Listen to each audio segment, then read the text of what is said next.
नमस्कार, आप देख रहे हैं उत्तराखंड एक्सप्रेस और मैं हूं आपके साथ शीनम शर्मा। सबसे पहले बात करेंगे एक बड़ी खबर की। दिल्ली में 15 अगस्त से ठीक पहले करीबन 2000 जिंदा कारतूस बरामद किए गए हैं और बड़ी खबर ये है कि ये कारतूस देहरादून से दिल्ली लाए गए थे। कारतूसों का देहरादून कनेक्शन निकलकर सामने आ रहा है। दिल्ली पुलिस ने आनंद विहार इलाके में 2 बैग के साथ सप्लायर को गिरफ्तार कर लिया है और ये कारतूस उत्तर प्रदेश में सप्लाई होने थे। दिल्ली में मिले ये कारतूस देहरादून के रॉयल गन हाउस के हैं और गन हाउस के मालिक परीक्षित नेगी को दिल्ली में गिरफ्तार किया जा चुका है। हैरानी की बात तो ये है कि डिस्पेंसरी रोड पर स्थित रॉयल गन हाउस पिछले 1 साल से बंद है। न्यूज़ 18 की टीम रॉयल गन हाउस पहुंची तो यहाँ पर ताला लटका है। गन हाउस 1 साल से बंद है तो साफ है कि अवैध तरीके से यहाँ पर कारतूस निकाले गए और दिल्ली पहुंचाए गए। इसे यूपी में सप्लाई किया जाना था। तो 15 अगस्त से पहले एक बड़ी साजिश को नाकाम किया गया है। 2000 कारतूस यहां पर बरामद किए गए, जिंदा कारतूस। देहरादून से ये कारतूस लाए गए थे, ये कनेक्शन निकलकर सामने आ रहा है। जबकि जिस गन हाउस से इसे लाए जाने की बात कही गई वो 1 साल से बंद है। दिल्ली पुलिस ने आनंद विहार से ये 2000 कारतूस बरामद किए। हमने अपने एक मोटा जानकारी हमने करी है। इनका लाइसेंस वैलिड है, इनका जो ट्रैवलिंग जो ट्रांसपोर्ट लाइसेंस है वो भी बना हुआ है। और अब उन्होंने कैसे वहाँ पकड़ा गया है, दिल्ली पुलिस कुछ इंटेलिजेंस कुछ महत्वपूर्ण सूचनाओं का अगर हमसे शेयर करेगी तो उसका हम फर्दर एग्जामिन करेंगे। राजधानी दिल्ली में 2000 जिंदा कारतूस के साथ जो गिरफ्तारियां हुई हैं उनका कनेक्शन देहरादून से जुड़ा है, क्योंकि बताया जा रहा है कि ये जिंदा कारतूस देहरादून के रॉयल गन हाउस से खरीदे गए थे। अभी हम मौजूद हैं रॉयल गन हाउस की उसी शॉप पर। ये डिस्पेंसरी रोड स्थित राजीव गांधी कॉम्प्लेक्स है जहां पर रॉयल गन हाउस का ये ऑफिस है। आप देख सकते हैं कि इस पे हालांकि बोर्ड नहीं है, लेकिन अभी भी ये ऑफिस पिछले जो आसपास के पड़ोसी यहाँ पर बता रहे हैं कि पिछले 1 साल से ये ऑफिस खुला नहीं है। उनका ये भी मानना है कि ये दुकान बेच दी गई है, लेकिन अभी भी इस पर ये जो बोर्ड है वो पूरी तरह से हटाया नहीं गया है। यहाँ पर जो मोबाइल नंबर दर्ज हैं आप देखेंगे कि ये 934 ये जो मोबाइल नंबर है ये ट्रू कॉलर में परीक्षित नेगी का मोबाइल शो कर रहा है। इसके अलावा ये जो सबसे पहला जो मोबाइल नंबर है ये जिया उर रहमान करके ट्रू कॉलर में शो कर रहा है। और इसके साथ साथ इसका कनेक्शन चौधरी गन हाउस स्योहरा जो कि यूपी में मौजूद है उससे कनेक्ट होता दिख रहा है, क्योंकि ट्रू कॉलर में ये पूरा एड्रेस स्योहरा का बता रहा है। इसके साथ साथ ये तीसरा नंबर भी चौधरी करके ट्रू कॉलर में शो हो रहा है। तो जो आसपास के पड़ोसी यहाँ पर बता रहे हैं कि ये रॉयल गन हाउस यहाँ इसी शॉप पर था, लेकिन पिछले 1 साल से ये शॉप खुली नहीं है। रॉयल गन हाउस के मालिक जो परीक्षित नेगी जो बताया जा रहा है कि गिरफ्तार कर लिए गए हैं। इसके बाद ये शॉप अगर यहाँ पर 1 साल भर से नहीं खुली है तो इनकी दूसरी शॉप कहाँ पर है इसका किसी को पता नहीं है। आस पड़ोस में भी दुकानें बंद हैं। जो लोग हैं भी उनको ज़्यादा इस दुकान के बारे में जानकारी नहीं है, लेकिन लोग इतना ज़रूर कह रहे हैं कि यहाँ पर अधिकतर यूपी साइड के लोगों का आना जाना इस शॉप पर लगातार लगा रहता था। कैमरा पर्सन दीपक उपाध्याय के साथ सुनील नवप्रभात, न्यूज़ 18 देहरादून। उत्तराखंड अधीनस्थ सेवा चयन आयोग पेपर लीक मामले पर एक और बड़ा एक्शन हुआ है। एसटीएफ ने एक तरफ बड़ी गिरफ्तारी की है। सचिवालय में तैनात सूर्य प्रताप सिंह को एसटीएफ ने गिरफ्तार कर लिया है। आरोपी सूर्य प्रताप न्याय विभाग में अपर निजी सचिव है और उसे गिरफ्तार किया गया था। इससे पहले सचिवालय में ही काम करने वाले अपर निजी सचिव गौरव चौहान को भी गिरफ्तार किया गया था और अब इस मामले के तार सीधे सचिवालय से जुड़ते दिख रहे हैं। अब तक 16 आरोपियों की गिरफ्तारी इस मामले को लेकर हुई है।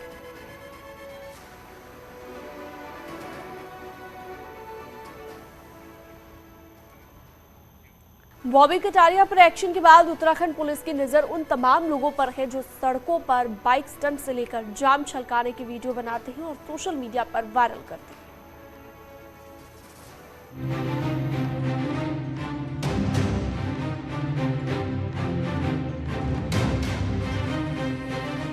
अगर आप भी बीच सड़क पर ऐसी ही रील बना रहे हैं या फिर सड़क पर कोई और स्टंटबाजी कर रहे हैं तो खाकी की नजर आप पर भी है। सोशल मीडिया पर अपलोड करते हैं। पुलिस ने इन मामलों को अपने ऑपरेशन मर्यादा से भी जोड़ा है और कार्रवाई की तैयारी है।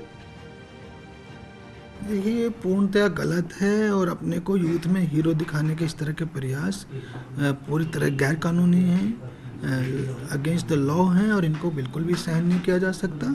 और कुछ यूथ भी भ्रमित होकर के स्टंट बाइकिंग और इस सब तरह की चीज़ें भी करता है, वो भी गलत है। तो ये किसी भी रूप में एक्सेप्टेबल नहीं है। पुलिस ने बॉबी कटारिया पर केस दर्ज किया और अन्य लोगों पर भी ऐसी ही धाराओं में केस दर्ज हो सकते हैं, जिसमें 3 महीने से लेकर 1 साल तक की सजा हो सकती है। लेकिन जानकारों का कहना है कि इसमें ज्यादा कड़ी सजा का प्रावधान होना चाहिए। लेकिन ये धाराएं बहुत हल्की हैं, ये सारी जमानती धाराएं हैं और अगर मैं आपको सही मायने में कहूँ कि मुकदमा अगर इन्हीं धाराओं में पुलिस चार्जशीट लगाती है और ये माननीय न्यायालय में आता है और विचरित होता है, तो इसमें मैं समझता हूं कि पहली डेट पे अगर वो कन्फेस कर लें तो 1200 से 1500 के बीच में फाइन भर के ये मुकदमा खत्म हो जाएगा। सोशल मीडिया पर वायरल होने, प्रसिद्धि पाने के लिए लोग तमाम तरह के हथकंडे अपनाते हैं, लेकिन अब अगर आपकी हरकत से दूसरों को परेशानी हुई तो हवालात आपका इंतजार कर रही है। न्यूज़ 18 के लिए देहरादून से भारती सकलानी की रिपोर्ट।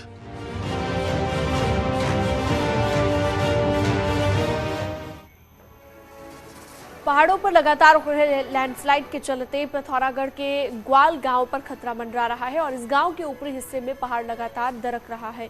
धारचूला तहसील में मौजूद इस गांव में रहने वाले 48 परिवार वालों को प्रशासन ने सुरक्षित जगहों पर पहले ही पहुंचा दिया है। गांव के सर्वे के लिए विभिन्न विभागों के जानकारों की एक टीम बनाई गई। ये टीम लैंडस्लाइड जोन के ट्रीटमेंट को लेकर अपनी रिपोर्ट प्रशासन को देगी। डीएम का कहना है कि रिपोर्ट आने के बाद गांव को बचाने के लिए युद्ध स्तर पर काम किया जाएगा।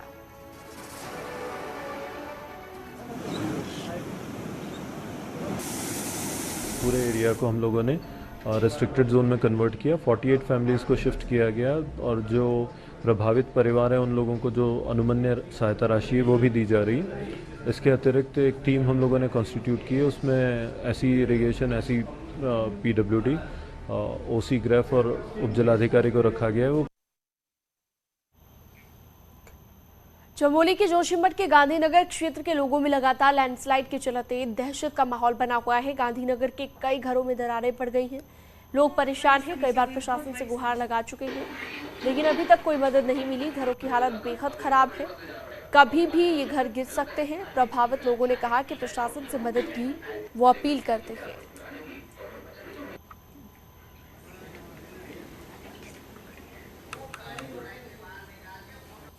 यहाँ पे तो मकानों की बहुत बुरी हाल है। दिन प्रतिदिन जो है कि दरारें बढ़ती जा रही है। शासन प्रशासन से हमें कोई मदद नहीं, कोई राहत नहीं है, जिससे कि हमें प्रत्येक दिन हमें अब सामना करना पड़ता है। रात को सोना नहीं है, दिन को चैन नहीं। मकान बैठ गए नीचे मेरी और अंदर भी वैसे सांप आ रहे, अंदर चूहे आ रहे, अंदर ही पूरा वो पानी आ रहा, बारिश का पानी छत तक फट गए, पीछे दीवार फट गई, पूरा फट गए। हमारा मकान सही करके बहुत तो कर दिया हमने। क्या करता है आप लोग, नौकरी चाकरी क्या पेशा है? क्या कुछ नहीं, बेरोजगार हैं हम तब।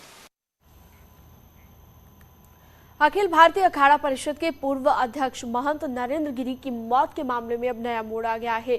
शिकायतकर्ताओं के FIR वापस लेने की अर्जी पर हरिद्वार में महंत रविंद्रपुरी ने कड़ी आपत्ति जाहिर की है।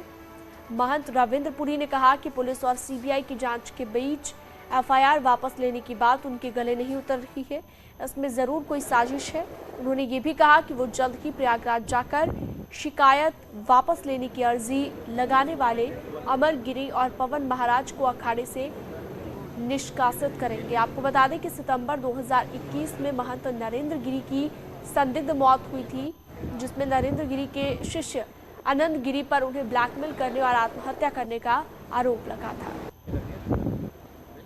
देखिए, मुझे तो यही लगता है कि जो उनको जो बेल होनी है, जो बेल के लिए अप्लाई किया गया है और उनकी बेल हो जाए, इसीलिए शायद जो है FIR वापस लिया गया है। मेरा यही जहाँ तक मानना है यही हुआ होगा। तो कुछ लोगों ने आपस में इस तरह से साठगांठ कर ली, लेकिन अखाड़े नहीं देखा तो अच्छी बात नहीं है, परंतु मैं जब यहाँ से इलाहाबाद जाऊँगा, वहाँ पूरी मैं जो भी वहाँ हुआ है उसके बारे में पता करूँगा और उसके बाद मैं उनको तुरंत अखाड़े से ही निष्कासित कर दूँगा। उधम सिंह नगर के गदरपुर में बड़ी चोरी की घटना सामने आई। रक्षाबंधन मनाने के लिए परिवार सहित बुलंदशहर गई महिला सभासद के घर में चोरों ने हाथ साफ कर लिया। चोर घर में पीछे के हिस्से से दाखिल हुए। 70 तोला सोना, 4 लाख रुपए से ज्यादा की नकदी और अन्य कीमती सामान चुराकर फरार हो गए। शुक्रवार को जब परिवार घर पहुंचा तो सामान बिखरा हुआ देखकर होश उड़ गए। सूचना पर पुलिस के साथ ही आसपास के लोग भी जमा हो गए। सीसीटीवी की मदद से अब जांच जारी है।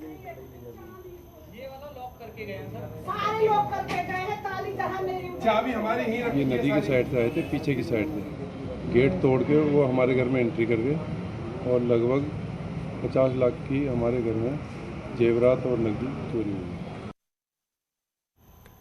रक्षाबंधन के दिन चंपावत की देवीधुरा में ऐतिहासिक बगवाल युद्ध हुआ। 9 मिनट तक भीषण पाषाण युद्ध हुआ, जिसमें 50 योद्धा जख्मी हुए और इस बार बगवाल के साक्षी सीएम पुष्कर सिंह धामी भी बने।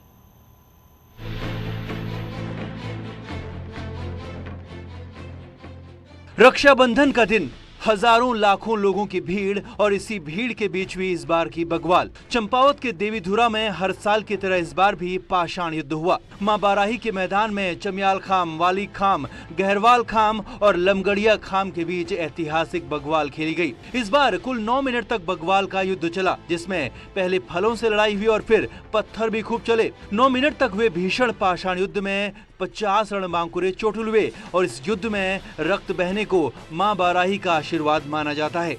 हमारे खाम के रणबांकुरों ने बड़े उत्साह के साथ बगवाल खेली और मैं भी स्वयं चोटिल हो चुका हूं बगवाल में, लेकिन मुझे परवाह नहीं है। जो गंभीर रूप से घायल हैं उनको देवीधुरा अस्पताल में भेज दिया गया है और लगभग 30 से 35 लोगों को यहीं पर उनको स्टिच टाँके लगाए जा रहे हैं और दवाई लगाई जा रही है। देवीधुरा बगवाल में उमड़ा ये जनसैलाब जहां मां बाराही पर श्रद्धालुओं की आस्था को बताता है, तो वहीं खुद मुख्यमंत्री पुष्कर धामी ने भी मां बाराही के धाम पहुंचकर पूजा अर्चना की और ऐतिहासिक बगवाल को देखा। मुख्य सेवक बनने के बाद मुझे आज प्रत्यक्ष रूप से ये पाषाण युद्ध जो हमारा शताब्दियों से चला आ रहा है उसको देखने का अवसर मिला है। रक्षाबंधन के दिन हर साल यहाँ पाषाण युद्ध यानी कि बगवाल खेली जाती है और तब तक पत्थर चलते हैं जब तक कि एक इंसान के बराबर का रक्त बह न जाए और उसके बाद ही बगवाल को रोकने की घोषणा की जाती है। चंपावत में सीएम पुष्कर सिंह धामी ढकना भडोला में दिवंगत आर्मी जवान विनीत के घर पर पहुंचे और परिवार वालों को सांत्वना दी। उसके बाद सीएम धामी पूर्व विधायक पूरन फर्त्याल के घर पर पहुंचे और कुछ दिनों पहले ही पूर्व विधायक पूरन फर्त्याल की मां का निधन हुआ था। सीएम धामी ने परिवार वालों से मिलकर शोक संवेदनाएं व्यक्त की। सीएम धामी चंपावत के 2 दिन के दौरे पर हैं और शुक्रवार रात को लोहाघाट के अद्वैत विवेकानंद आश्रम मायावती में विश्राम करेंगे। आपको बता दें कि 19 जनवरी 1901 को स्वामी विवेकानंद मायावती आश्रम में कुछ दिनों के लिए रुके थे। अपने पिछले दौरे पर सीएम धामी ने मायावती आश्रम में आकर ध्यान लगाया था। उसी दिन अगली बार चंपावत दौरे में आश्रम में आकर रुकने की बात कही थी।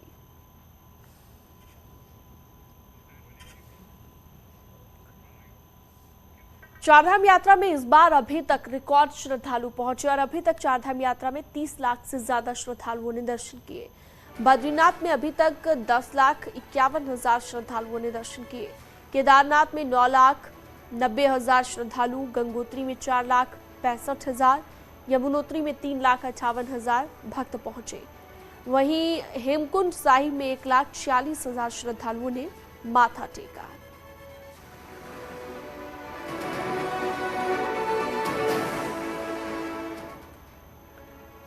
रुड़की के मंगलौर में मानक चौक राजकीय कन्या उच्चतर माध्यमिक विद्यालय में 4 छात्राओं की टीसी मामले में न्यूज़ 18 की खबर का असर हुआ है। शिक्षा विभाग ने कार्रवाई करते हुए स्कूल की प्रभारी प्रिंसिपल का रुड़की विकासखंड एक स्कूल में तबादला कर दिया है। आपको बता दें कि प्रभारी प्रिंसिपल ने 4 छात्राओं की टीसी पर लाल पेन से टिप्पणी कर दी थी, जिसके बाद खंड शिक्षा अधिकारी ने जांच के बाद मुख्य शिक्षा अधिकारी को रिपोर्ट भेजी। टीसी ने लाल पेन से टिप्पणी मामले में अभी तक जांच जारी है, आगे कार्रवाई भी होगी।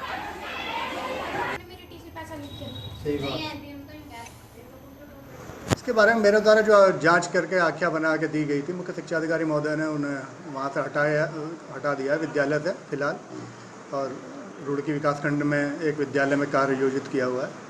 उसके बाद उनकी वृहत जांच होगी, उसके बाद उन पर कार्रवाई होगी। दिल्ली से दौरे से बीजेपी प्रदेश अध्यक्ष महेंद्र भट्ट लौट आए हैं और सूत्रों के अनुसार बीजेपी की प्रदेश कार्यकारिणी घोषित करने में वक्त लग सकता है। वहीं राष्ट्रीय नेतृत्व ने संगठन को कई नए टारगेट दिए हैं। 2024 लोकसभा चुनाव पर फोकस करने के निर्देश दिए गए। साल 2019 में लोकसभा चुनाव में विधानसभा की 65 सीटों पर बीजेपी को बढ़त थी। वहीं केंद्रीय नेतृत्व ने प्रदेश के संगठन को सभी 70 सीटों पर बढ़त बनाए जाने का टारगेट दिया है।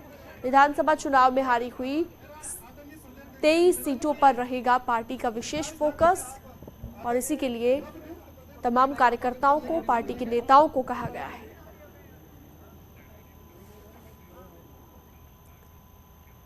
पहले विधानसभा चुनाव और फिर चंपावत उपचुनाव में चित्त हो चुकी कांग्रेस को बीजेपी चारों खाने चित्त करना चाहती है। तैयारी 2024 की है और उम्मीद चंपावत जैसे रिजल्ट की है। वहीं आमने सामने की टक्कर में कांग्रेस के लिए जीतने से ज्यादा अपने वजूद को बनाए रखना एक बड़ी चुनौती दिख रही है।